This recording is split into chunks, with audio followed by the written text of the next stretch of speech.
Somewhere in Rio de Janeiro, in the mid-1980s, a football match is about to take a very strange turn. The coach of Bangu, a professional club in Brazil's top division, has a striker sitting on the bench. The player came highly recommended. He had played in Brazil, had famous friends in the game, had the physique, had the confidence, had everything you wanted in a forward. And now, midway through the second half, the coach decides it's time.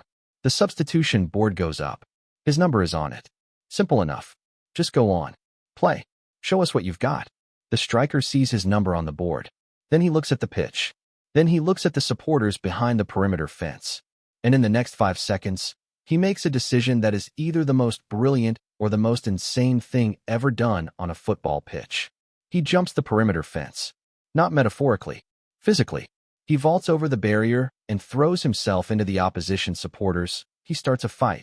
The referee reaches for a red card. And Carlos Kaiser is sent off before he ever steps onto the pitch. When he walks back to the dressing room, he has a red card and a one-match ban. He does not have a single minute of match time.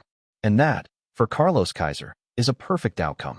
But here's the part that makes this truly insane. He went back to the club owner afterward and said he was defending the honor of Bangu against the opposition fans. The owner believed him. He didn't get fired. He got a contract extension. Here is what you need to understand about Carlos Kaiser before we go any further. He was not a bad footballer who got lucky. He was not a mediocre player who squeezed a few seasons out of a forgiving club before getting found out. Carlos Kaiser spent roughly 13 years signed to professional clubs across Brazil, France, and Mexico.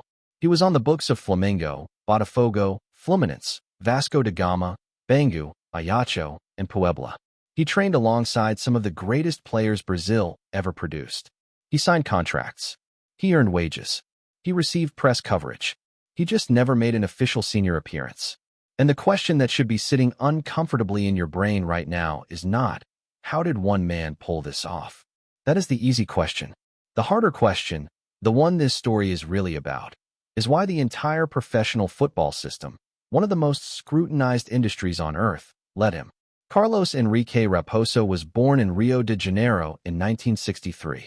He grew up around the world of Brazilian football, was athletic and good-looking, and was immediately aware that the game was his fastest route to a better life. There was just one problem. He wasn't actually very good at it. So he made a different calculation. He looked at professional football and saw something most players never notice because they are too busy trying to improve their left foot. He saw that the game ran on a currency more valuable than talent. It ran on relationships.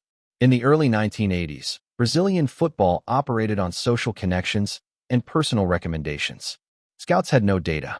Agents had no video libraries. A player moved from club to club largely based on who vouched for him. And Kaiser understood this before almost anyone else in his position did. So he made friends. Aggressively, strategically, and very successfully. He became close with Renato Gaucho, one of Brazil's most celebrated playmakers. He befriended Carlos Alberto Torres, the captain of Brazil's legendary 1970 World Cup team. He moved through the social world of Brazilian football with such ease and warmth that people simply assumed he belonged there. He was always at the right parties, always in the right photographs, always in the orbit of the right names. And when a club director asked if Carlos Kaiser could play, the answer coming back from someone like Renato Gaucho was always some version of yes. This is the first thing Kaiser understood that most frauds don't. The best way to appear credible is to be genuinely liked by people who are credible. He wasn't faking friendship. He was actually, by all accounts, a generous, charismatic, entertaining person to be around. The fraud wasn't in the relationship. The fraud was in what the relationship was being used to imply. But friendship gets you a contract. It doesn't keep you on the pitch. And this is where Kaiser's operational genius becomes truly extraordinary, because he built an entire parallel career out of not playing football while remaining employed as a footballer. His primary tool was the injury. In football, an injured player is a sympathetic figure. Nobody questions a player on the treatment table the way they question a player missing a tackle. An injury is a closed door. Behind it you could be doing anything or nothing at all, and the club has no meaningful way to verify it. Kaiser understood this perfectly. His injury timing was impeccable. He would get injured just as a competitive run of games began. He would recover just as the season ended.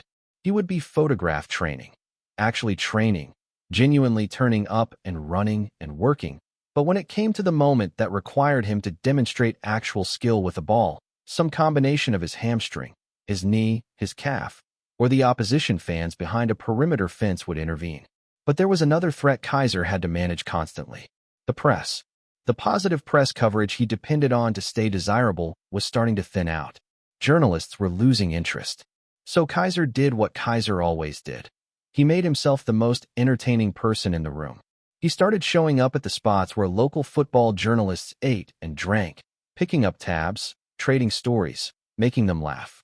There was a reporter who later described Kaiser sitting across from him at a restaurant, leaning forward with a grin, telling a story about Renato Gaucho that had the whole table in tears.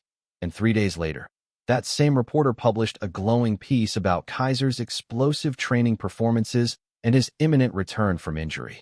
The reporter had never seen Kaiser play a minute of football in his life. He just really liked having dinner with him. This is the second thing Kaiser understood: institutions protect their own narratives. A journalist who has already written that Kaiser is a promising talent does not want to write a correction. A director who has already signed Kaiser does not want to admit he was charmed without doing due diligence. A club that has already paid Kaiser's wages does not want that decision examined.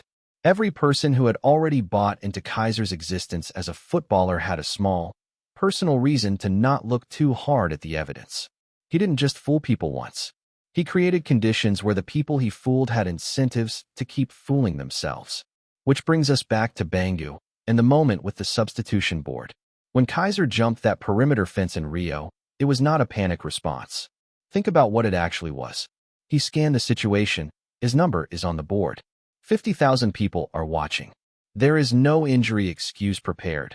And in real time, he invented a solution that simultaneously created a plausible injury narrative, removed himself from the immediate test, generated an incident that would be talked about for weeks and crowd out any conversation about his footballing ability, and left him as the center of attention without a ball anywhere near his feet. The entire decision took 5 seconds. This was not a man who couldn't play football. This was a man who was extraordinarily good at a different game entirely: the game of managing perception, reading rooms, and engineering situations.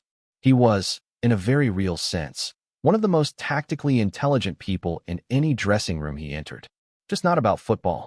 He eventually retired with no official appearances, no goals, and no assists across 13 years of professional football. He gave interviews about it later with complete openness, almost pride, because by that point the statute of limitations had long expired and the story had become, for him, the achievement. A 2018 documentary was made about his life. He attended the premiere. But here is what makes Kaiser's story so fascinating. He never hacked football. He never forged statistics. He never bribed officials. He simply understood something most people don't. Systems are built on trust. Every club that signed Kaiser trusted a recommendation. Every journalist who praised him trusted a source. Every manager who kept him around trusted someone else's judgment. And once enough people believed he belonged in professional football, questioning that belief became harder than accepting it. That's what made the scam so effective.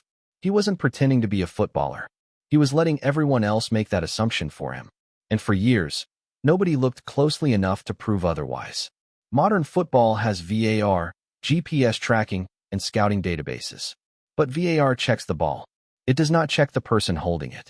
The social dynamics Kaiser exploited, the deference to famous connections, the way charisma shortcuts due diligence, those have not been engineered out of the sport. Because the game selects for talent, but the industry around it selects for something else entirely. When Kaiser was asked later in life whether he regretted any of it, he laughed. He said he had traveled the world, earned a living from football, and become friends with some of the greatest players of his generation. He experienced almost everything professional football had to offer. He just did it without ever playing the game.